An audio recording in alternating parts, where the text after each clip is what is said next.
Talent વટ પાડવા આમ લોકો વાહ વાહ કરે એના માટે તમે તો જાત જાતનું લાવી અને પછી જ્યારે દેવું થઈ જાય ને એટલે માણસ ટેન્શનમાં આવે અને ટેન્શનમાં આવે ને એટલે પહેલા માતા ના શું છે પહેલા તો કહે આમાંથી કંઈક રસ્તો કાઢું પેલું શેર બજાર કરું સટ્ટા રમું જુગાર રમું ફલાણું કરું ઢીકણું કરું પણ બધું કરી કરીને 5 લાખ દેવું હોય ને જગ્યાએ 10 લાખ કરી નાખે અને પછી વધારે કે સારું આ તો ભરાયો પછી એ તે પૂરું કરવા અત્યારે શું કરે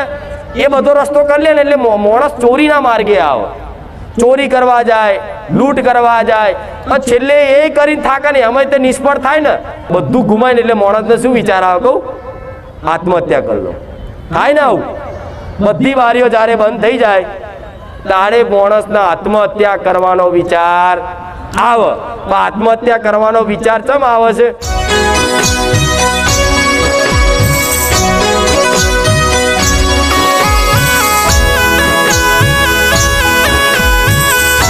ખાલી મારા સાનિધ્યમાં આવવાથી કોકની જોડે અમથાય ઓટો મારવા આવ્યા છે ને એનું ભલું થઈ જશે આવું બહુચર માતા બોલું છું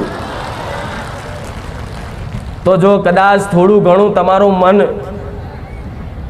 અને થોડો ઘણો તમારો વિશ્વાસ મારા પ્રત્યેનો એક ટક્યો હોય ને તો ટકાઈ રાખજો સુખ પડે કે દુઃખ પડે પણ આ વિશ્વાસ ટકાઈ રાખજો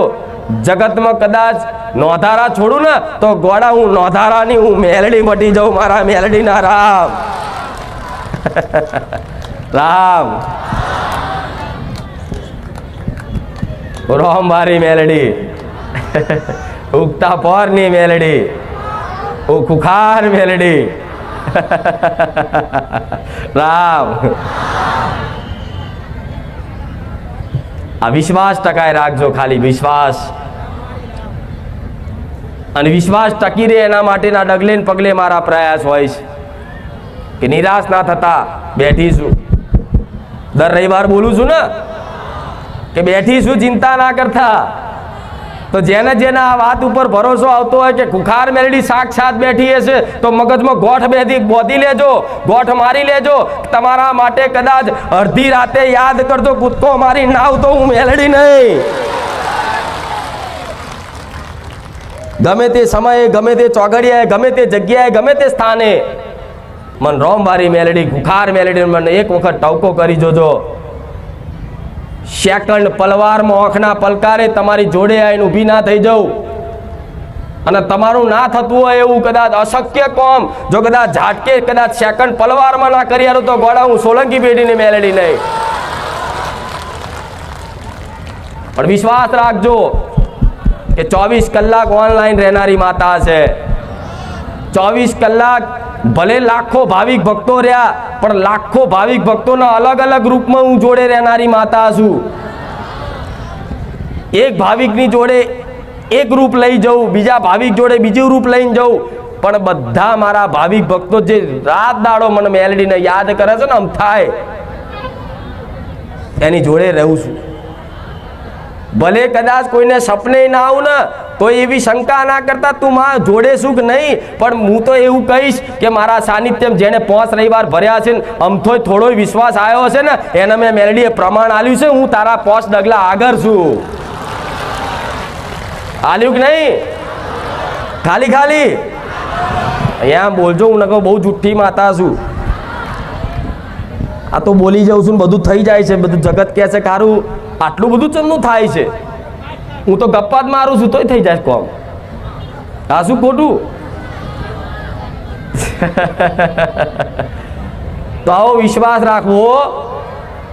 જરૂરી નહીં કે માતાજી તમારા ઘેર આવે તો જ તમારું ભલું થાય જરૂરી નહીં માતાજી તમારા ઘેર પગલા પાડે તો જ તમારું સારું થાય નહીં અહીં બેઠી છું ને પણ હજારોના ઘેર લાખોના ઘેર ઓટા મારી આવી છું મને હું મેરડી જોવાનું પણ લાખો છે લાખોના વ્યક્તિગત રીતે બધાને વારા ફરતી વારા કહેવા જવું તો મેર આવતો એટલે તો 1 કલાક 2 કલાકના દર રવિવારના પ્રવચન હોય છે અને એ પ્રવચનમાં તમારા બધાને લાગુ પડે ને એવી વાત મારો રોમ મને બોલાડે છે આ શું ખોટું મારો ભગવાન એવું કહે છે કે આ દુખિયારા તારા પારે આવે છે ને તો થોડી એના ધર્મની દિશા બતાવજે થોડો સતનો માર્ગ બતાવજે. ભલે કામ કરું પણ કામ જોડે જોડે કદાચ એને થોડી સદબુદ્ધિ આલજે, થોડી એની અંદર ભક્તિ ભાવ જગાડજે, થોડી અંદર સેવા કરવાની ભાવનાઓ જગાડજે, થોડું મનુષ્યતા લાવજે, જેથી કદાચ આવા કાળા કળિયુગમાં માણસો, નિર્દોષ માણસો અજ્ઞાનના કારણે આવા દર ભટકી અને દુઃખી ના થાય એવી મારા રોમને તમારી દયા આવે છે. આવે કે નહીં? ભગવાન છે ગોડા, અને દયા નહીં આવતી હોય તો ભગવાને જ મારા જેવી માતાઓ ઘેર આલી છે ને. ભગવાન સુધી તો કદાચ ભગવાનને પ્રાપ્ત કરવા માટે તો કેટલી બધી તપસ્યાઓ કરવી પડતી, ખબર છે ને. એટલે તો ઘેર કુળદેવી આલી છે. તે કુળદેવીને તમે પૂજે રાખો, ધર્મના માર્ગે, સતના માર્ગે ચાલ્યા રાખો. સુખ પડે દુઃખ પડે થોડું ઘણું કદાચ અમથા કર્મોનું સમજીને થોડું વેઠી લો અને તમારી માની સાચી ભક્તિ કરો. ગોળા જગતમાં તમારી માં ચોય નહીં ભટકવા દે. મારો ભગવાન આવું કહે છે. તો રખડવાનું બંધ કરવું છે, જોતો દોણા લખાવાનું બંધ કરવું છે, જંતર મંતર કરવાનું બંધ કરવું છે, મૂળા જોડા બાંધવાનું બંધ કરવું છે. વિશ્વાસ પાક્કું? આ તો મારી વાતનું પાલન કરવું પડશે. ખાલી મારે બોલવાથી થશે? અને મને તો બહુ હરખ છે, મને માતાના જેટલો બધો હરખ છે ને એની કોઈ વાત નહીં થાય. ચમ કે બધા 80 વર્ષે ડોહાઓ ઉંમર લાયક હોય વડીલ જેવા, અને એ ભક્તિ કરે તો બરોબર છે, પણ આ તો 20 વર્ષ 17 18 વર્ષ 15 વર્ષના દીકરાઓ મારી ભક્તિના નશામાં જાગ્યા છે. ગોડા આ મારો ઉદ્દેશ છે, આ મારું લક્ષ્ય છે. આવા નાના દીકરાઓની અંદર સારા સંસ્કારનો ઉમેરો કરી અને થોડી ઘણી ધર્મની દિશા બતાવી, થોડી ઘણી કુળદેવીનું જ્ઞાન આપી અને થોડા ભક્તિના માર્ગમાં આવશે ને તો એમનું જીવન આગળ જતા સાર્થક બનશે અને એ સુખી થશે. એમની આવનારીઓ પેઢીઓ સુધી કદાચ મારું ઋણ તમે ચૂકવી શકશો, પણ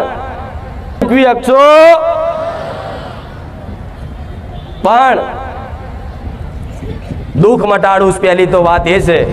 માં બધી વાતો પાલન કરીશ, પણ માં અત્યારે બહુ દુઃખ છે, સહન નહીં થાય એવું દુઃખ છે ને.